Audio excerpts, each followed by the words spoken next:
300 million ang kailangan mong pera para manalo. Wow! Yun po ang basehan ng kaso na isinampa namin sa Supreme Court. Dahil kapag papakinggan mo po yung statement na yun, ay parang nagsasuggest. Si Chairman George, nabayaran mo na lang ang COMELEC ng 300 million para manalo ka. Hindi po lamang chismis yan dahil po yan ay pinatotohanan ng petitioner na si Attorney Pizaras na tumakbong congressman noong nakaraang eleksyon. Yan po ay kasama ng kanyang affidavit, kasama ng petisyon, kasama po yan doon sa record ng court. At tatawagin po natin si Chairman Georgie, bakit niya sinabi yung bagay na yun.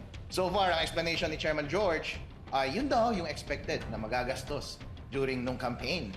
Ang problema, Chairman Georgie, ang bayad lamang or ang allowable lamang na gastos during campaign is 3 pesos para sa isang congressman na merong partido.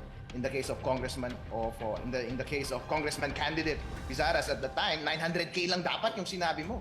Pero bakit sinabi mong 300 million pesos? Kung yun din ang sasabihin niya sa korte, feeling ko hindi paniniwalaan yan sa korte, si Chairman Georgie. Hindi niya tinatanggi. Merong mga news articles na lumabas nung isang araw matapos yung pag-file namin ng petisyon, ang tanging palusot niya lamang ay hindi daw yun ang ibig sabihin niya. Binaliktad daw siya, misunderstood daw siya, pero hindi niya tinanggi na nangyari yung meeting. Hindi niya tinanggi na sinabi niya na 300 million ang kailangan mo para manalo. Diretsoy natin yung inyong mga protesta dyan sa Supreme Court patungkol dito sa mga ano natin, yung mga banat pa, di ba? Supposedly, i-guest sana natin yung ano, Si Attorney Jordan, no? Si Attorney Jordan. Kamusta po ba yung ginawa ninyong ano doon, demanda at ano po ba ang buong kwento noon? Isalaysay natin ito para mas maintindihan muna ng ating mga nanonood. Si Big Boy Georgie, nakasuhan sa SC ng isang politikong tumakbo sa Bohol. Tumakbo siya bilang congressman ng 1st District ng Bohol. At first time niyang tumakbo, syempre nag-pay siya ng courtesy visit kay Chairman Georgie sa kanyang office doon sa Intramuros isang araw noong October. At tinanong niya si Chairman Georgie, Chairman George, mapapatupad ba natin ang lahat ng ating mga batas sa darating na eleksyon? Sabi ni Chairman George, ilan ba ang botante mo? Wow, what a question!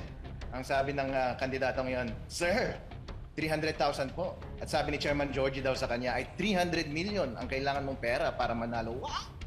Yun po ang basehan ng kaso na isinampa namin sa Supreme Court. Dahil kapag papakinggan mo po yung statement na yun, ay parang nagsasuggest. Si Chairman George, nabayaran mo na lang ang COMELEC ng 300 million para manalo ka. Hindi po lamang chismis yan dahil po yan ay pinatotohanan ng petitioner na si Attorney Pizaras na tumakbong congressman noong nakaraang eleksyon. Yan po ay kasama ng kanyang affidavit, kasama ng petisyon, kasama po yan doon sa record ng court. At tatawagin po natin si Chairman Georgie, bakit niya sinabi yung bagay na yun. So far, ang explanation ni Chairman George, yun daw yung expected na magagastos during nung campaign.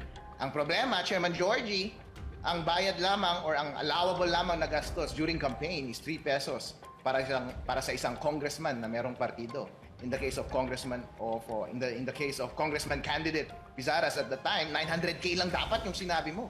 Pero bakit sinabi mong 300 million pesos? Kung yun din ang sasabihin niya sa korte, feeling ko hindi paniniwalaan yan sa korte, si Chairman Georgie.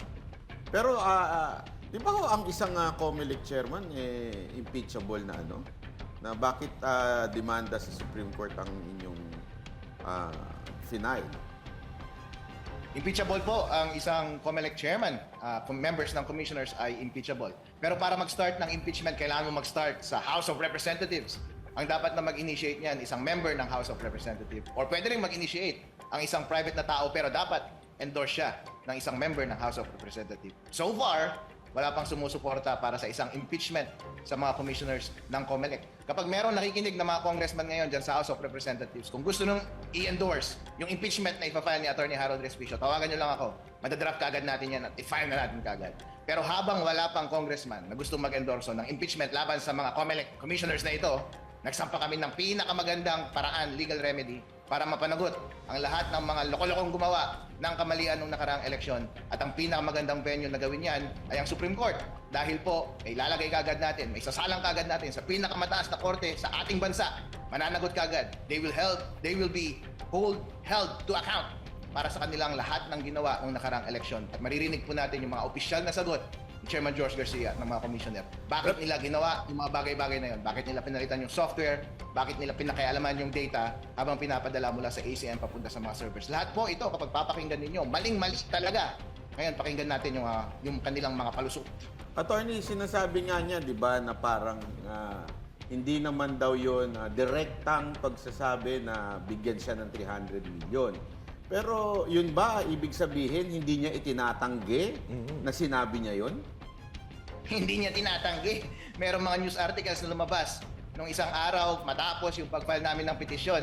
Ang tanging palusot niya lamang ay hindi daw yun ang ibig sabihin niya. Binaliktad daw siya, misunderstood daw siya, pero hindi niya tinanggi na nangyari yung meeting. Hindi niya tinanggi na sinabi niya na 300 million ang kailangan mo para manalo. Ang explanation niya lang is misconstrued daw si Big Boy, Georgie.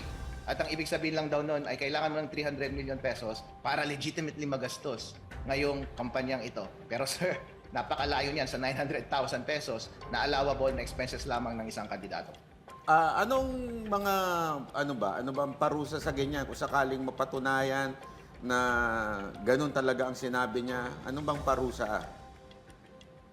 Ang hinihingi namin na prayer doon sa Supreme Court case ay para i-disbar si Chairman George Garcia. Kapag na-disbar siya, hindi na rin siya pwedeng umupo bilang commissioner. So isang indirect way po yan para matanggal siya bilang commissioner. At in-invite din namin yung DOJ at baka magsasampa rin kami ng case sa mga susunod na araw laban kay Chairman George para sila ay mapakulong lahat sila. Pakulong natin silang lahat. Dahil lahat po yan ay illegal na bagay yung kanilang mga ginawa. Yung pag-interfere ng data mula automated counting machine papunta sa mga server dahil sabi ng batas dapat diretsa. Pero kapag gumamit ka ng illegal equipment, mali po yan under sa election laws natin at under sa cybercrime laws. Kapag gumamit ka ng unauthorized software, illegal po ulit yan under sa election laws at sa cybercrime law. Dahil po ang authorized lamang ay yung na-audit which is 3.4 version. At kapag nakita ng ating mga investigative bodies, Prosecutor's Office, Department of Justice, na yung sinabi ni Chairman George Garcia na kailangan mo ng 300 million pesos para manalo ay ostensibly na panghihingi ng bribe, baka pwede rin siyang kasuhan sa bagay-bagay na yan. Ang ending po niyan kapag dumaan sa DOJ, NBI, or sa prosecution ay pagkakakulong ng mga commissioner na ito. Pero po, lahat ng aming ginagawa ay para mapanagot silang lahat base sa mga available na remedies na available sa atin ngayon bilang mga practitioner ng batas. So, ang available na tinake advantage namin is yung Supreme Court. Ang available is yung DOJ na route, NBI or Prosecutor's Office. Mangyayari po yan sa mga susunod na araw. Pero po yung sinasabi ninyo na impeachment ay kailangan po natin ng cooperation ng at least na isang member ng House of Representatives para ma-push yan. Kapag meron sanang isa na mag-endorse sa atin, push natin kagad yan.